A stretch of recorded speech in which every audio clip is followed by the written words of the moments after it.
Hello everyone, my name is Funsho or Lodger, and you're watching Comprehension Tips with Funsho. Today on the show we want to talk about communication. We've understood that many people have issues when it comes to listening and reading. When it comes to listening, information may be misdirected or mistaken. They at times can be also wrongly extracted during the course of reading or listening to whoever is speaking. Now, today we want to guide you as to how to listen or read. What is the purpose of your reading? What should you pay attention to? What should you be listening to? So these are the things we'll be sharing with you on how you listen and what you listen for, what you look out for.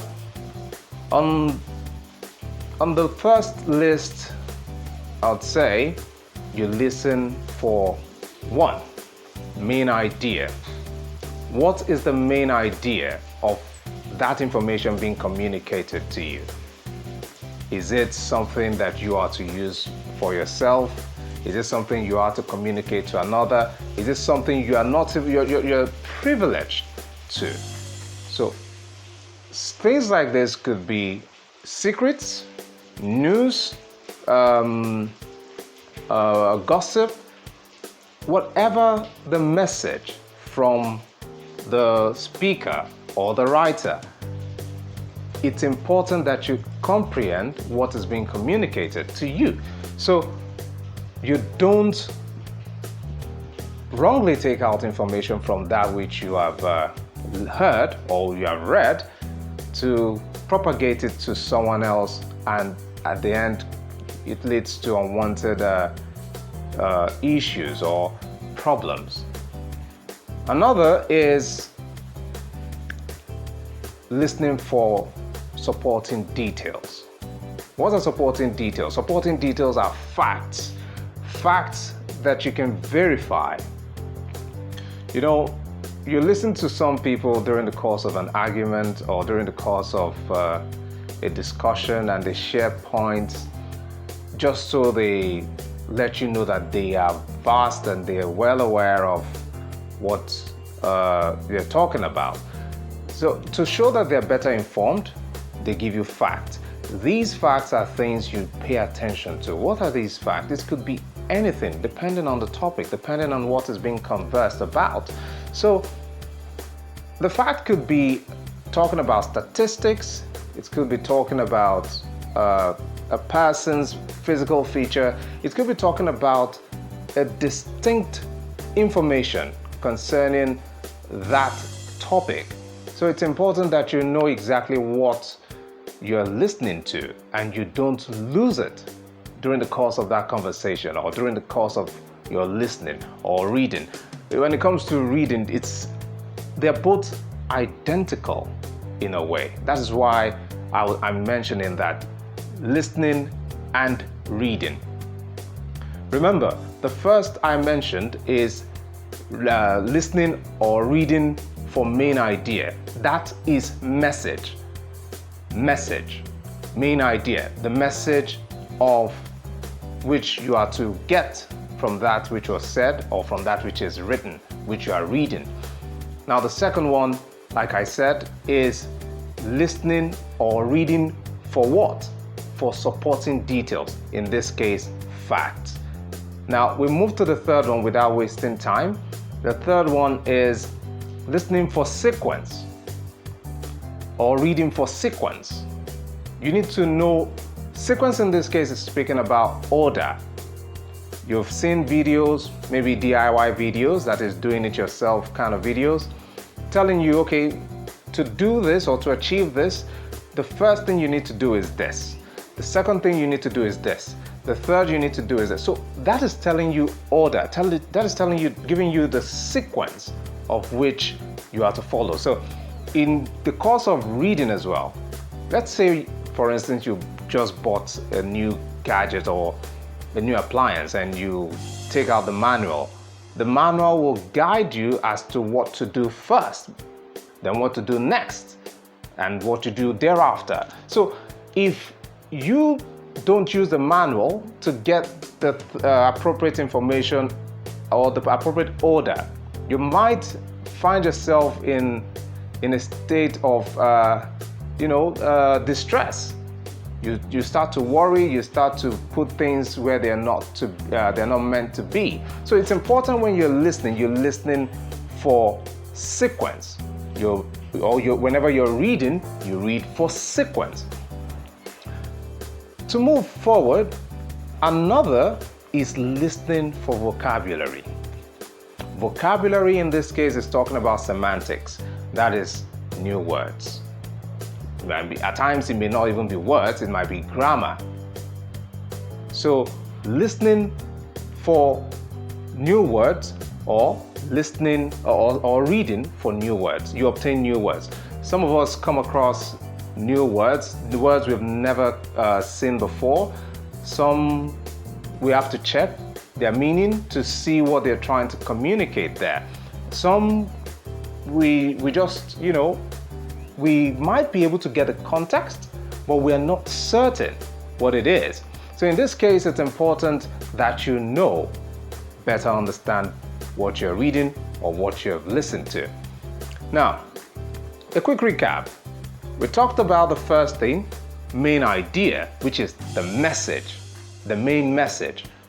The second one is supporting details, in this case, facts.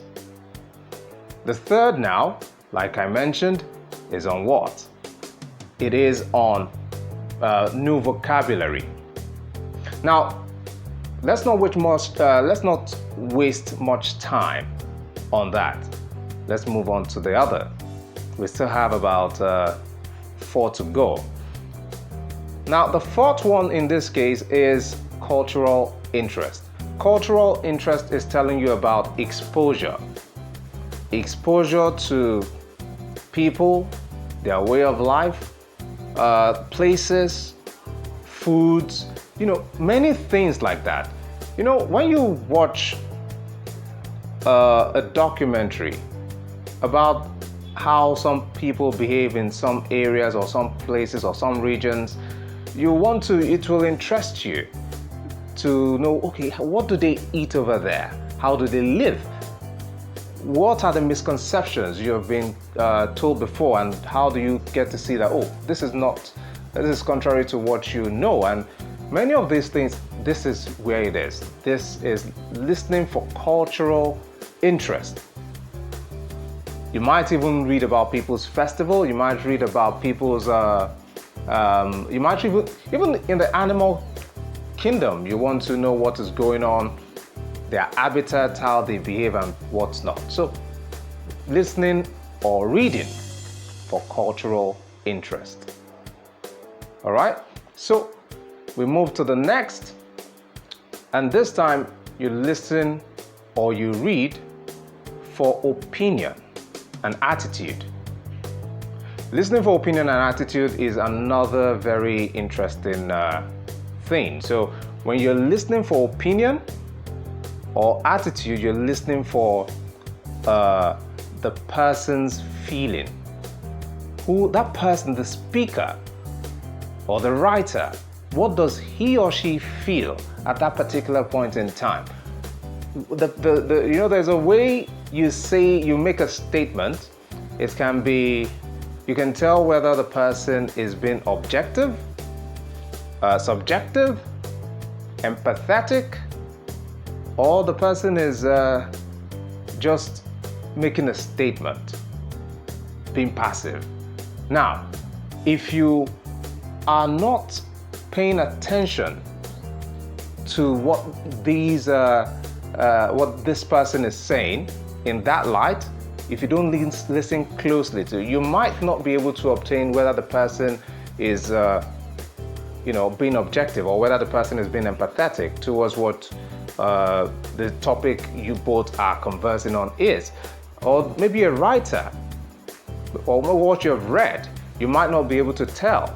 But once you can listen closely to all of this, you'll be able to tell, oh, this person is trying to say this here. And of course, from the way this person is sounding, oh, maybe this person is apologizing. You know, those kind of conversation where the person doesn't come out straight to tell you, oh, I'm sorry, but from what they have written or from what they have said, you can now tell, oh, this person through the whole thing that has been mentioned, this person is just trying to apologize. It could be different things, so it's not a one-way street. Now, we move on to the fifth one now. The fifth one will be listening or reading for